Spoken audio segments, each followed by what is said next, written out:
마가복음 12장입니다. 마가복음 12장 18절에서 27절입니다.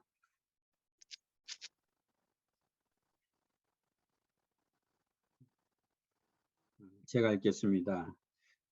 부활이 없다 하는 사두개인들이 예수께 와서 물어 이르되 선생님이여, 모세가 우리에게 써주기를 어떤 사람의 형이 자식이 없이 아내를 두고 죽으면 그 동생이 그 아내를 위하여 형을 위하여 아내를 취하여 형을 위하여 상속자를 세울지니라 하였나이다. 7형제가 있었는데 마지가 아내를 취하였다가 상속자가 없이 죽고, 둘째도 그 여자를 취하였다가 상속자가 없이 죽고, 셋째도 그렇게 하여 7이 다 상속자가 없었고 최후의 여자도 죽었나이다. 7사람이 다 그를 아내로 취하였으나 부활 때 곧 그들이 살아날 때에 그 중에 누구의 아내가 되리까?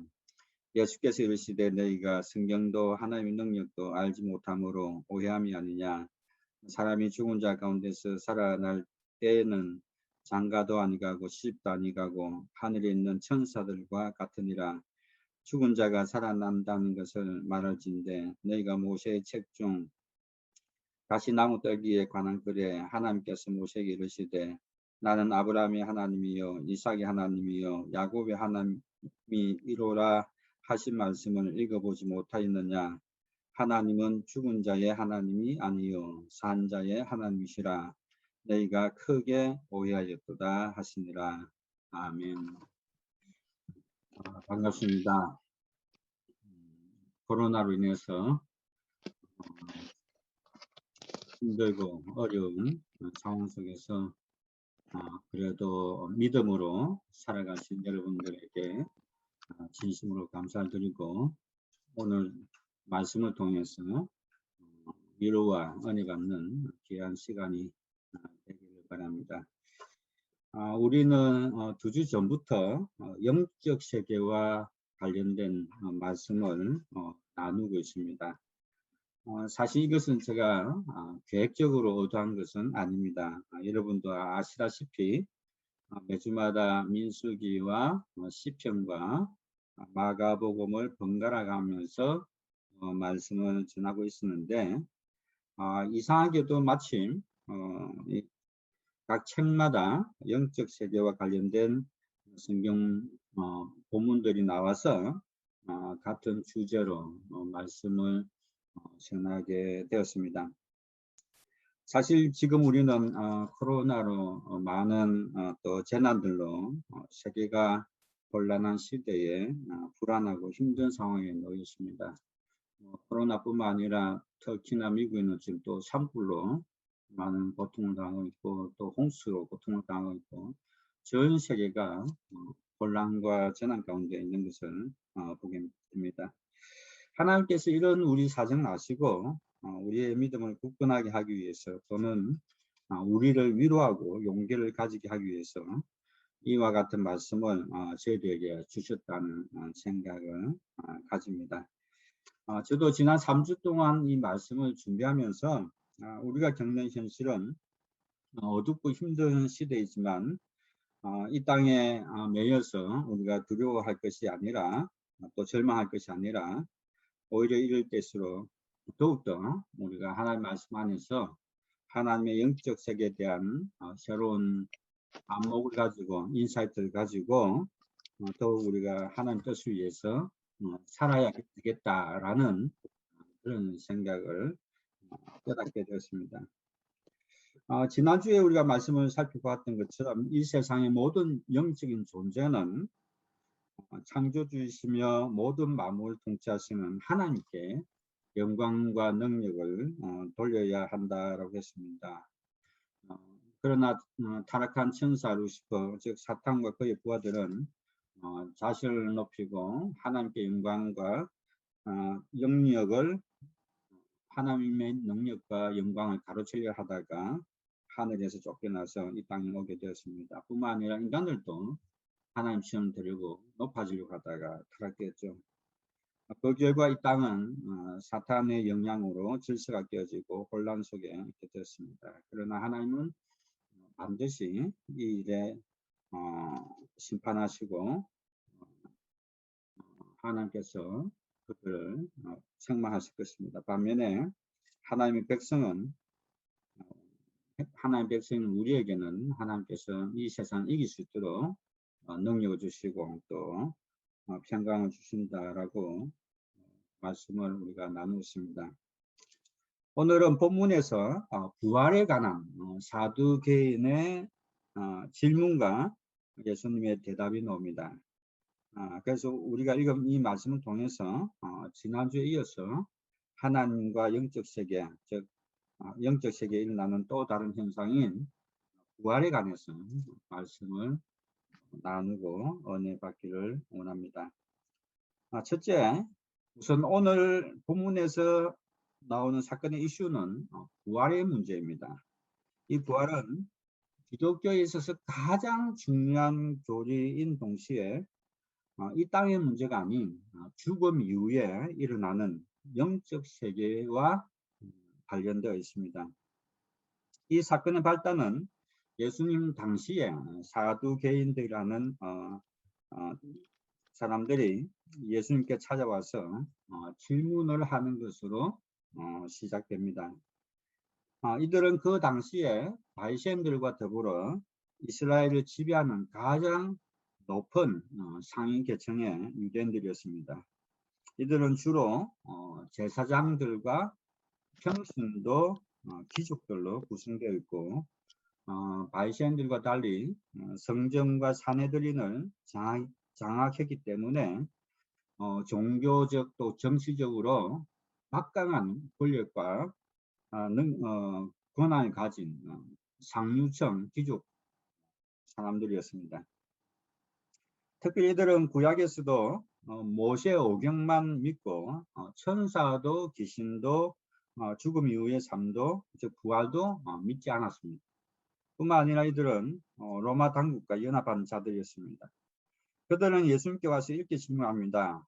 구약율법에 따르면 어떤 가문에 형이 결혼했는데 자식이 없이 죽으면 그 동생이 그 아내 즉 형수를 취하여 형을 위하여 상속자를 세우라고 말씀하셨습니다.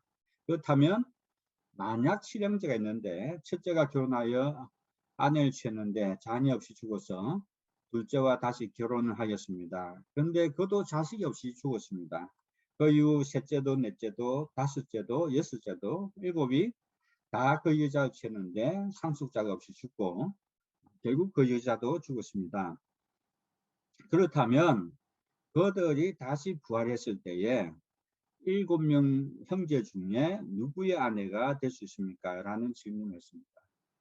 사실 이 질문은요, 오늘날 우리가 들으면 매우 황당하고 어이가 없는 그런 질문입니다. 우선 우리는 이 질문을 이해하기 위해서 그들이 주장한 결혼에 관한 구약율법의 근거를 보아야 합니다. 그들이 주장한 결혼에 관한 율법은 실제로 신명기 25장 5절 6절에 나오는 수원법을 근거로 말하고 있습니다. 이 수원법에 따르면 한 남자가 결혼했는데 상속을 이을 남자아이가 태어나기 전에 남편에 이르면 남편의 형제 또는 가장 가까운 친척이 그 과부와 결혼하며 그래서 그 사이에서 태어난 첫째 아이가 죽은 남편의 아이로 간주해서 대를 잇게 하는 것입니다. 실제로 다말과 룻은 이 수원법에 근거해서 결혼하고 아이를 낳았습니다. 요즘도 저 이란에서 오신 분들 이야기 들어보면 이란은 사촌간에도 결혼을 할 수 있더라고요. 아직도 저쪽의 동네는 그쪽 건동지방에는 그런 풍습, 그런 문화가 아직도 있습니다. 그렇다면 율법에서 이 수원법을 허락한 이유가 무엇일까요? 그 당시는 유대민족으로서 혈통을 보존하고 가족의 가문, 즉 이름을 지키고 재산을 보호하기 위한 상호 보상 제도였습니다. 왜냐하면 그 당시 사회는 남성 중심의 사회이기 때문에 결혼했다가 가부가 되면 사실 사회에서 가장 약자가 되고 사회에서 직장을 가지고 살아갈 수 있는 그런 문화가 아니기 때문에 가장 생활에 가장 어려움을 겪게 됩니다. 그래서 형제가 죽으면 그의 동생이 결혼해서 아이를 낳아서 그의 형의 대를 잇게 하는 것입니다. 사실 한국에서도 과거에 형제 중에 한 사람이 자녀가 없을 경우에 다른 형제 자녀가 양아들로 가서 대를 잇게 하는 그런 풍습이 있었습니다. 그렇다면 사두개인들이 이 법에 근거해서 주장한 것은 무엇입니까? 그들은 이 법에 근거해서 형이 결혼해서 죽고 과부가 된 형의 아내를 동생이 취했는데도 둘째도 죽고 결국 7 형제가 다 죽었고 마침내 그 과부도 죽었다면 부활한 후에 누구의 아내가 되겠느냐는 매우 황당한 질문입니다. 사실 이것은요, 이 질문 자체가 사실이 아닌 가상적인 질문입니다. 이 질문에서 그들은 두 남편만 이야기해도 충분한데 그들은 부활의 불합리성을 부활이 없다는 부활을 믿지 않기 때문에 부활의 불합리성을 강조하기 위해서 마치 여자가 남편의 킬러가 되는 것처럼 7 남편까지 가장해서 언급을 합니다. 이 사두개인들은 죽음 이후의 삶이 있다는 것을 믿지 않았습니다. 그러므로 이 질문은 그들의 입장에서는 부활이 얼마나 모순되고 얼마나 허황된 것이냐를 드러내는데 아주 적합한 전략적인 질문이라고 생각했을 것입니다. 또한 이들이 이렇게 생각한 것은 충분한 이유가 있었어요. 그 이유는 그 당시에 바리새인들을 포함해서 많은 유대인들은 죽음 이후에 오는 세상은 이들은 죽음 이후에 오는 세상을 믿었는데 그 죽음 이후에 오는 세상은 결혼 상태를 포함해서 본질적으로 이 세상, 즉 현재 세상보다 좀 더 좋은 세상이 될 것이라고 믿었습니다. 이 세상이 바뀌는 것이 아니라 현재 세상이 좀 더 확장이 되어서 좀 더 좋은 세상이 올 것이다 라고 그런 생각을 가지고 있었습니다. 본질적으로는 이 땅의 삶과 차이가 없지만 결혼 생활도 하고 좀 더 좋은 세상이 올 것이다 라고 생각을 했습니다. 그러나 사두개인들은 이것을 믿지 않았기 때문에 만약 그런 세상이라면 거기서는 누구의 아내가 될 것이냐는 것입니다. 그러므로 그들 입장에서는 이 질문은 어리석은 부활을 믿는 자에게 치명적인 약점을 찌르는 좋은 질문인 것입니다. 그러나 둘째로 그들은 죽음 이후의 세계, 즉 부활의 세계를 전혀 이해하지 못하고 있었습니다. 사실 이 땅의 모든 사람들은 저도 마찬가지고 여러분들도 마찬가지고 이 땅의 모든 사람들은 죽음 이후의 영적 세계를 제대로 이해할 수 없습니다. 왜냐하면 타락한 인간은 하늘에 속한 자들이 아니라 이 땅에 속했기 때문입니다. 그래서 어떤 누구도 실제로 살아서 죽음 이후의 세계에 결국 가본 적도 없고 또한 죽지 않고는 갈 수 없는 것입니다. 여러분들 중에 혹시 죽음 이후의 세계에 가본 적이 있습니까? 아무도 아마 없을 것입니다. 왜냐하면 죽지 않고는 갈 수 없기 때문입니다. 그러나 예수님은 죽음 이후의 세계를 분명히 알고 있었습니다. 왜냐하면 예수님은 하늘에서 하나님과 함께 계셨고 하나님과 동등하신 하나님의 아들이시기 때문입니다. 뿐만 아니라 예수님은 자신이 말한 부활을 자신이 죽으신 후에 실제로 부활하셔서 몸소 우리에게 보여주셨습니다. 그러므로 예수님께서 말씀하신 부활은 분명히 실제이고 또 영적 세계의 진리를 말하는 것입니다. 예수님은 이들의 질문에 관해서 바로 24절에서 그들의 두 가지 잘못, 오해를 지적하십니다. 예수님께서 이르시되 너희가 성경도 하나님의 능력도 알지 못하므로 오해함이 아니냐. 여기서 오해라는 말은요, 길을 잃다는 말입니다. 다시 말한다면 그들은 성경도 모르고 하나님의 능력도 알지 못해서 길을 잃었다. 그런 뜻입니다. 그러나 그 당시의 상황을 고려해 보면요. 사실 예수님의 이 지적은 그들에게 가장 치명적이고 모욕적인 말입니다. 마치 구약 교수에게 당신은 구약을 모르네요 하는 말과 같은 말입니다. 왜냐하면 그들은 구약율법의 전문가요. 동시에 이스라엘을 지배하는 사법적 기관인 사내들인을 장악하고 있는 사법적 권위를 가진 능력을 가진 그런 사람들입니다.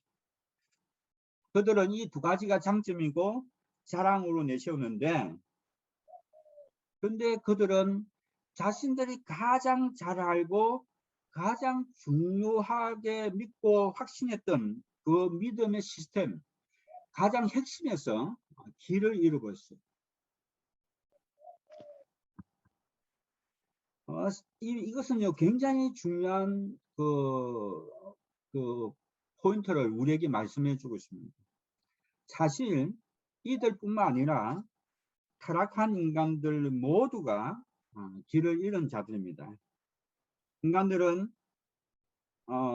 자신은 세상을 잘 알고 자신의 인생길을 잘 안다라고 주장합니다.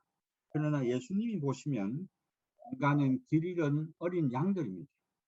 왜냐하면 인간은 죄로 인해서 영적으로 죽었고 영적으로 눈이 어두워졌기 때문입니다. 그래서 예수님은 길 잃은 양들을 구원하기 위해 오셨습니다. 우리는 예수님이 없이 인생의 참된 길을 찾을 수가 없습니다.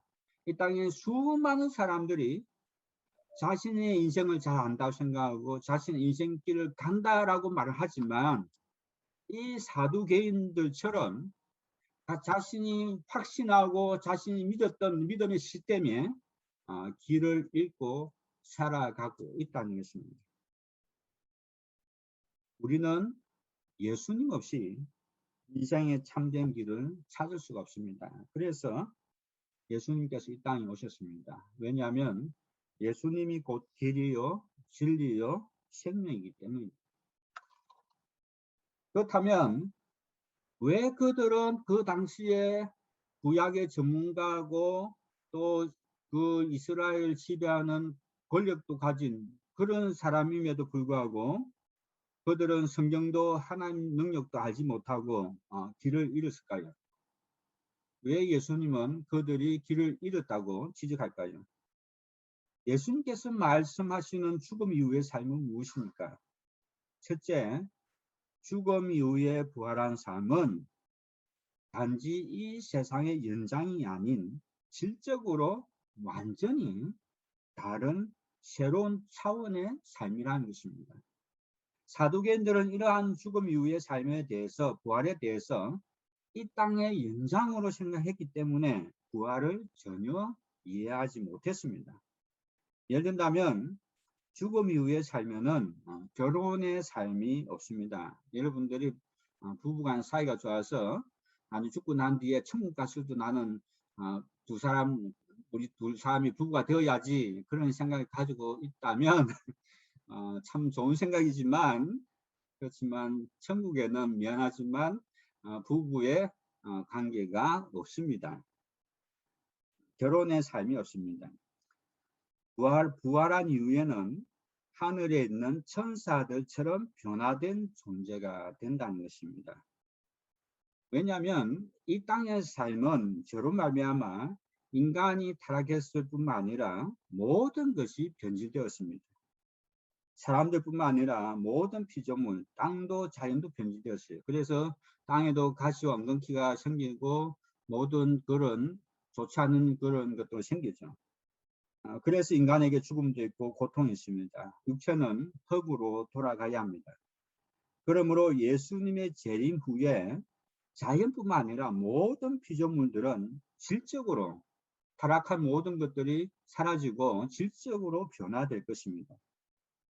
뿐만 아니라 사람들도 죽음 후에 부활할 때에 예수님처럼 죄의 몸이 아닌 완전히 변화된 몸으로 거룩하게 되어서 천국에 살아가게 된다는 것입니다. 예수님께서 부활하셨을 때에 시공간을 초월했던 것처럼 지금 현재 우리 가진 죽을 몸이 아니란 것입니다. 죄로 타락한 몸이 아니란 것입니다. 새로운 질적으로 변화된 그런 몸으로 우리는 천국에 들어가게 될 것입니다. 그때는 하나님의 영광이 나타나서 이 땅을 혼란시켰던 사탄과 그의 무리들과 부패하여 하나님을 거부하고 예수님을 거부했던 모든 인간들은 심판을 받게 됩니다. 그래서 그 결과로 더 이상 그들은 새로운 세계에서, 저 천상에서 있을 수가 없고 그 세계의 질서를 어지럽힐 수가 없습니다. 오히려 우주의 통치자이신 주님 안에서 우주의 모든 질서가 새롭게 확립되고 재편될 것입니다. 우리는 이 땅뿐만 아니라 영원한 천국의 그날이 있기 때문에 이 땅의 삶에 좌우되거나 흔들리지 않습니다. 왜냐하면 이 땅의 승리자는 그날에 주님 안에 있는 우리가 될 것이기 때문입니다. 둘째는 그들이 부활을 믿지 못하고 이해하지 못했던 것은 성경뿐만 아니라 하나님의 능력에 대한 무지였습니다. 그들은 성경을 오직 모세율법 토라만 믿었습니다. 이 모세율법이라는 것은 율법서 즉 창세기, 출애굽기, 레위기, 민수기, 신명기 5권만 성경이라고 믿었습니다. 예수님은 그 사실을 알기 때문에 그들이 믿는 율법서 가운데 출애굽기 3장 6절을 인용해서 그들이 알고 있는 하나님의 말씀과 능력에 대한 무시를 깨닫게 해 주셨습니다. 즉 예수님은 그들이 믿는 율법서를 인용해서 죽은 자의 부활을 토라가 율법서가 가르치고 있다는 사실을 깨닫게 해 주었습니다. 출애굽기 3장 6절 보면 이렇게 말씀합니다. 하나님께서 모세에게 이르시되 나는 아브라함의 하나님이요 이삭의 하나님이요 야곱의 하나님이로라 하신 말씀을 읽어보지 못하였느냐. 하나님은 죽은 자의 하나님이 아니요 산 자의 하나님이시라. 이렇게 예수님께서 말씀하셨어요. 그렇다면 이 말씀은 무슨 뜻일까요? 이 말씀은요, 하나님께서 불타는 떨기나무 가운데서 모세를 불러서 이스라엘의 지도자로 삼으셨을 때 하신 말씀입니다. 이때는요, 이미 모세의 조상인 아브라함과 이삭과 야곱은 다 죽고 없을 때입니다. 그런데 하나님께서 모세에게 말씀하시기를 자신이 아브라함의 하나님, 이삭의 하나님, 야곱의 하나님이시다라고 소개를 합니다. 하나님께서 모세에게 자신을 이렇게 소개하신 이유가 뭘까요? 이미 죽고 없는 아브라함과 이삭과 야곱을 언급하면서 내가 그들의 하나님이다라고 소개하신 이유는 뭘까요? 그것은 하나님께서 모세의 선조들인 이 족장들에게 하신 약속과 관련이 되어 있습니다. 하나님이 이스라엘 선조들인 이들, 특히 아브라함에게 복을 약속하셨습니다. 그는 열국의 아버지가 되고 가나안 땅을 영원한 기업으로 주고 많은 민족의 조상이 되게 할 것이다 라고 약속하셨습니다. 그리고 하나님은 그와 그들의 후손의 하나님이 될 것을 말씀하셨습니다. 뿐만 아니라 하나님은 창세기 22장 18절에 아브라함의 씨로 말미암아 천한 만민이 복을 받게 될 것이라고 약속하셨습니다. 그래서 이스라엘 백성들이 지금까지 애굽에서 노예 생활을 하고 있었는데 아브라함에게 가나안 땅을 주시기로 약속하신 것을 이루기 위해서 모세를 부르시는 자리에서 자신을 이렇게 소개하신 것입니다. 그런데 여기에서 중요한 것은 하나님과 이들 족장들 간의 약속입니다. 언약입니다. 여러분, 약속이 무엇입니까? 약속은요, 상방 간에 이루어지고 어느 한쪽이 약속을 파기하거나 죽게 되면 그 약속은 파기가 됩니다. 그렇죠? 내가 여러분들 중에 약속을 했는데 제가 만약에 죽었다면 그 약속은요 더 이상 효력이 없게 되는 거죠. 그 약속은 파기가 됩니다. 그래서 하나님과의 약속은요 죽은 사람과 만들어지지 않고 살아있는 사람과 만들어지고 지켜집니다. 지금도 마찬가지입니다. 뿐만 아니라 어떤 법적인 문제가 있어서 어떤 사람이 처벌을 받게 된다고 할지라도 그 사람이 죽게 되면 그 처벌은 더 이상 할 수 없기 때문에 공소시효가 끝나게 됩니다. 예를 든다면 어떤 사람이 살인했습니다.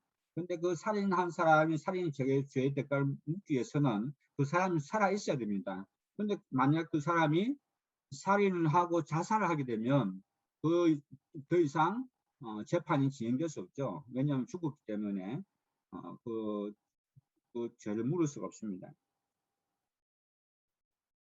그런데 하나님께서 자신을 소개하실 때 이미 죽은 아브라함과 이삭과 야곱의 이름을 언급하면서 그들이 하나님이시라고 소개합니다.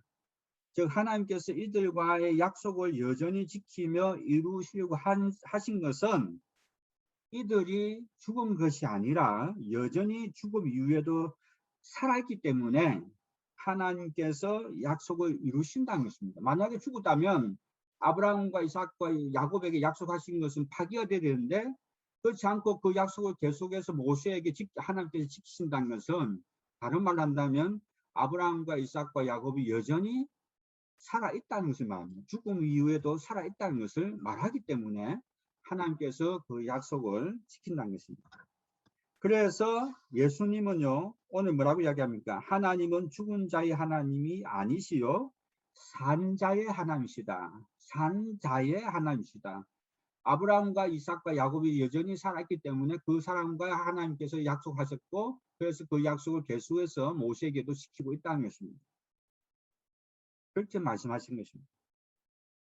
만약에 하나님께서 아브라함과 하신 약속에서 아브라함이 죽어서 영원히 사라졌다면 하나님께서 그 약속을 지키실 필요가 없고 자신을 아브라함의 하나님이라고 소개하지 않았을 것이라는 것입니다. 왜냐하면 죽은 자에게 약속은 더 이상 효력이 없기 때문입니다. 그러므로 하나님 스스로 이렇게 자신을 소개하신 것은 그들이 여전히 살아있고 약속이 유효하기 때문에 그래서 하나님은 모세에게 자신을 아브라함의 하나님, 이삭의 하나님, 야곱의 하나님이라고 소개하신 것입니다. 그 결과 이스라엘은 축복을 받았고 이 땅에 아브라함의 신 예수님께서 오셔서 모든 믿는 자들은 복을 누리게 되었습니다. 중요한 것은요. 여기 한 가지 중요한 진리를 우리에게 가르쳐 줍니다. 그것은 하나님께서 아브라함과 아브라함처럼 우리와 언약 관계를 맺고 나면 하나님은 이 땅뿐만 아니라 영원토록 우리가 죽고 난 다음까지도 영원토록 하나님께서 약속을 깨뜨리지 아니하시는 분이라는 거죠. 즉 우리가 예수님을 믿으면 죄 용서함을 받고 새 생명을 얻으며 심지어 죽음조차도 우리와 하나님과의 관계를 깨뜨릴 수가 없다는 것입니다. 아브라함이 하나님과 약속을 했을 때에 그 관계에 언약을 맺으면 아브라함이 설사 죽었더라도 그 언약 관계를 깨질 수 없어요. 마찬가지로 우리가 예수님을 믿으면 우리가 설사 우리가 죽는다고 할지라도 하나님과 우리와의 관계와 약속이 깨어지지 않는다는 것입니다. 그래서 로마서 8장 38절에서 39절 보면 이렇게 말씀합니다. 아주 중요한 말씀입니다. 내가 확신하노니 사망이나 생명이나 천사들이나 권세자들이나 현재일이나 장래일이나 능력이나 높음이나 깊음이나 다른 어떤 피조물이라도 우리를 우리 주 그리스도 예수 안에 있는 하나님의 사랑에서 끊을 수 없다라고 말씀합니다. 하나님께서 우리를 사랑하셔서 우리가 예수 믿고 우리가 하나님의 자녀가 되면 설사 죽음이 와도 어떤 사탄이라도 어떤 권세자라도 하나님의 사랑에서 우리를 끊을 수 없다는 거예요. 죽음이 와도 죽고 난 이후에도 하나님께서 하나님의 사랑에서 우리를 끊을 수 없다라고 말씀하신 것입니다. 그러므로 그 결과 하나님의 약속대로 우리도 예수님처럼 죽음 이후에 주님 오시는 그날에 부활해서 영원한 나라에 살게 된다는 것입니다. 왜냐하면 예수님은 길이요 생명이요 부활이시기 때문입니다. 예수님께서 실제로 이 땅에 오셔서 죽음을 깨뜨리시고 부활을 보여주셨기 때문에 이 모든 것이 사실입니다. 그러므로 우리가 진심으로 하나님의 약속을 믿는다면 지금 현재 어떤 어려운 일들이 와도 어떤 어려운 세상이 오더라도 하나님의 약속대로 하나님께서는 언제나 우리와 함께 하시고 우리를 지켜주시고 심지어 죽음 이후까지 하나님은 우리를 사랑하셔서 영원한 천국에 도달할 때까지 우리의 삶을 인도해 주시고 하나님과 사랑의 관계를 유지하신다는 것입니다. 이것은 얼마나 우리에게 축복이고 감사한 일입니까? 말씀을 정리합니다.